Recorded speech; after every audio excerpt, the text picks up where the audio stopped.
Necesitamos mejorar la calidad de la gestión en los ministerios. Por eso es importante el acto que la consultora Vidensa organiza hoy a las 6 de la tarde con 3 exministros, con Luis Miguel Castilla, que fue de Economía, Milton Fongese de Agricultura y Riego, y con el doctor Óscar Ugarte, que en 2 periodos diferentes ha sido ministro de Salud. Junto a ellos, naturalmente, Janice Seinfeld, que es la directora ejecutiva de Vidensa.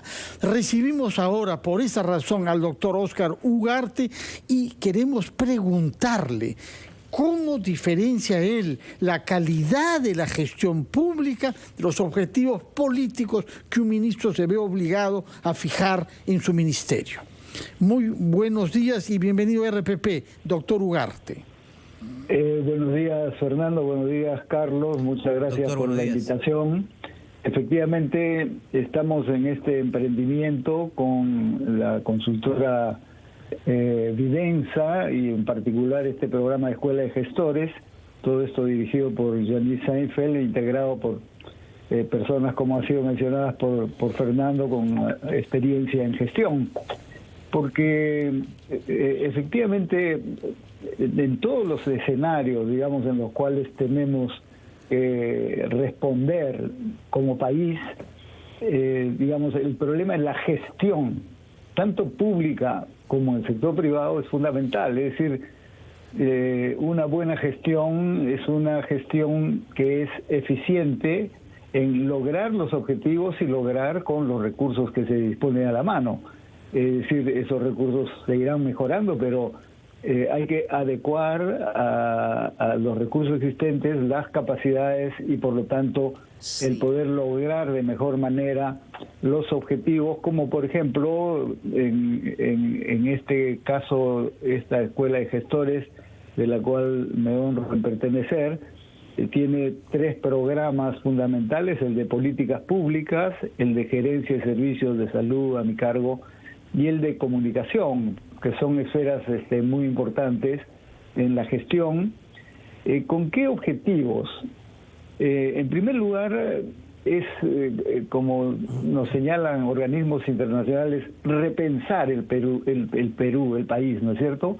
Tenemos una situación de crisis sanitaria, crisis económica, sabemos las dificultades en las que vivimos, pero tenemos un futuro y confiamos en que el futuro sea un futuro promisorio para el país y por lo tanto hay que replantear. Venimos de un proceso electoral donde se han planteado un conjunto de ideas. Bueno, ahora hay que ubicarlas en los contextos concretos, ¿no? Y de otro lado, esta necesidad de desarrollar capacidades en la gestión pública justamente para poder hacer exitoso lo que como país podamos plantear en alternativas, pero que no implica solo gestión pública, sino también desde el sector privado. Hay que tener una capacidad de gestión concordante con ella, ¿no? Entonces, efectivamente, eso es lo que se va a plantear hoy a las 6 de la tarde, y esperamos que podamos avanzar en una experiencia que otros países tienen. Fernando conoce muy bien en Europa esta coordinación que termina siendo entre los diferentes actores y la intelectualidad, de un lado desde el gobierno, cuando están en el gobierno, o desde la academia y desde los centros de investigación, es decir, que son muy importantes, y hay una interacción de pensamiento en estos 3 espacios que aquí en el Perú está poco desarrollado y que hay que ampliar. No importa que uno tenga tal o cual posición política, ¿no es cierto?, pero hay que hacer que todos confluyamos en un pensar donde podemos discrepar, tener posiciones diferentes, pero eso es lo que va a hacer avanzar y lograr desarrollos en lo que a todos nos interesa, como es enfrentar la pandemia, este riesgo de tercera ola, o cómo enfrentar la crisis económica, cómo desarrollar nuevas capacidades. Sí, le saluda, ¿cómo está? Mónica Delta. Yo quería centrarme en 3 o 4 palabras que usted ha señalado que a mí me parecen fundamentales, y porque a veces el público en general, la ciudadanía, no entiende qué cosa es la gestión pública. Usted ha hablado de que hay que repensar el país, pero inmediatamente después a mí, digamos, me viene a la cabeza, pero no hay que distorsionar al país. Es decir, a veces las cuestiones políticas distorsionan el país y nosotros estamos bajo un mismo presupuesto que tiene que alcanzar, y de lo que se tiene que hacer es optimizar mejor las políticas y el manejo de ese mismo dinero. Lo que estamos viviendo hoy día es una gran confusión después de una campaña electoral polarizante. Entonces, si por ahí no va la cosa, nosotros no estamos yendo en el camino correcto. Sin duda. Sin duda, por eso la gestión es fundamental, porque es lo que hace pisar realidad, ¿no es cierto? La ideología puede ser muy amplia y en buena hora y se puede debatir, y las propuestas políticas también, y pensamos a 10 años o a 20, 30 años, pero gobernar es manejar, digamos, los recursos concretos que existen y orientarlos en la orientación, en cuanto al objetivo, los objetivos que se quieren alcanzar. Entonces, eso requiere determinadas capacidades. Hoy estamos viendo, digamos, cuestionamientos de todo tipo, pero justamente para que no hayan esos cuestionamientos hay que formar o continuar formando, porque no se empieza, ¿no es cierto? Ya las universidades están también en este esfuerzo, pero hay que impulsar la formación de toda una generación de gestores que permita, tanto en el corto plazo como el mediano y largo plazo, hacer del país un no solo viable, que lo es, sino además con solución de los problemas más serios en cuanto a pobreza, en cuanto a desigualdad, en cuanto a inestabilidad política, etcétera, ¿no? Creo que hay un trabajo conjunto como país que hay que desarrollar, estando dentro del Estado o fuera, pero que es fundamental para avanzar y poder además generar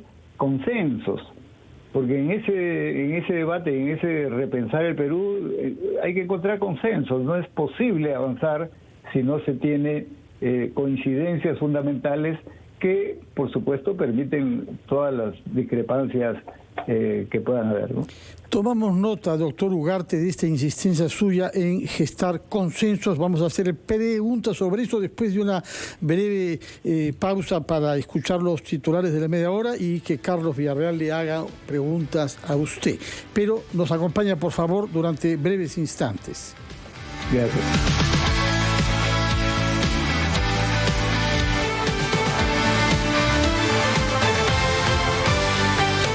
Estamos conversando con el doctor Óscar Ugarte, que ha sido ministro de Salud en 2 periodos sumamente diferentes, y él concluyó diciendo que las ideas políticas debían ser separadas de la eficacia en la gestión de las entidades públicas y privadas también, y para eso era indispensable buscar consensos. Yo quería pedirle su opinión, justamente porque usted es una de las personas con más experiencia de la clase política actual.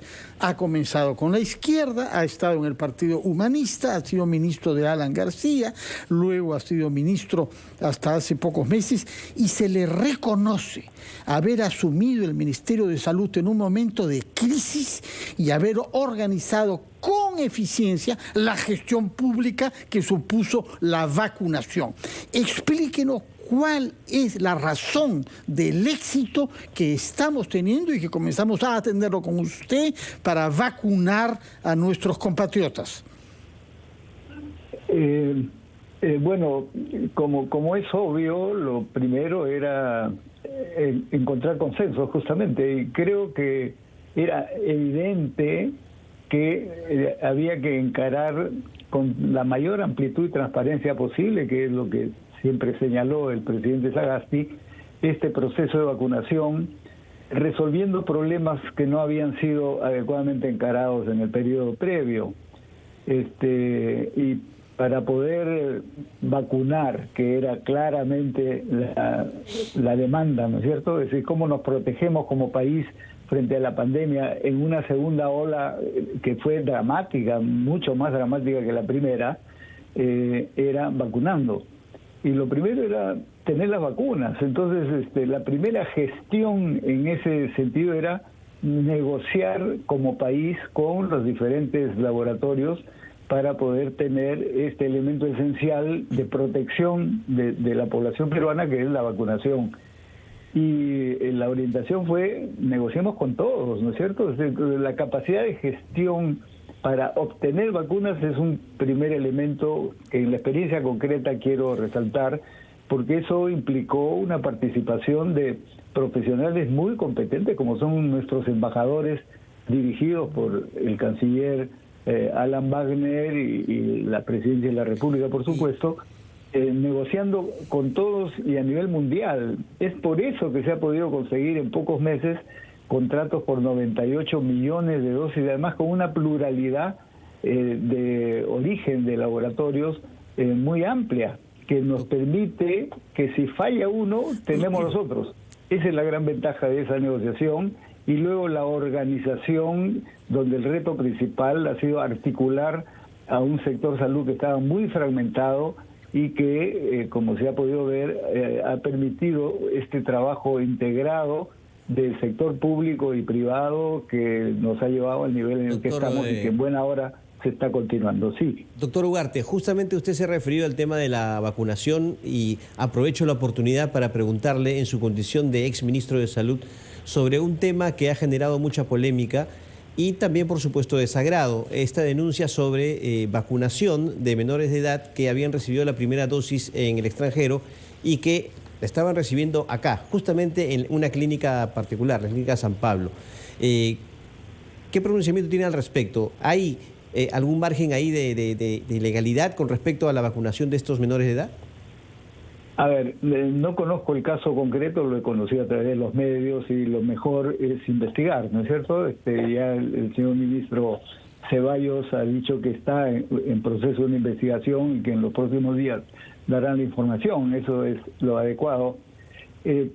Pero digamos, ¿qué elementos hay? Efectivamente, las clínicas privadas se pusieron en disposición de participar dentro del Plan Nacional de Vacunación, o sea, con los métodos y procedimientos definidos por el Ministerio de Salud. Eso quiere decir con un cronograma por grupos etarios organizado, como ya todos conocemos, poniendo ellos sus espacios, es decir, sus ambientes y su personal, y además gratuitamente, es decir, sin cobrarle nada a nadie, utilizando la vacuna que el Estado les está proveyendo.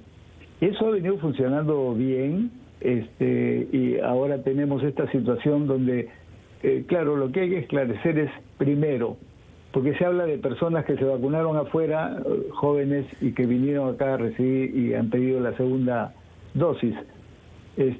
Como se recordará, se definió que las personas, hablábamos de adultos en ese momento, que por obvias razones habían ido al extranjero y se habían vacunado, pero que estaban con una sola dosis y faltaba la segunda, se autorizó que se pongan la segunda.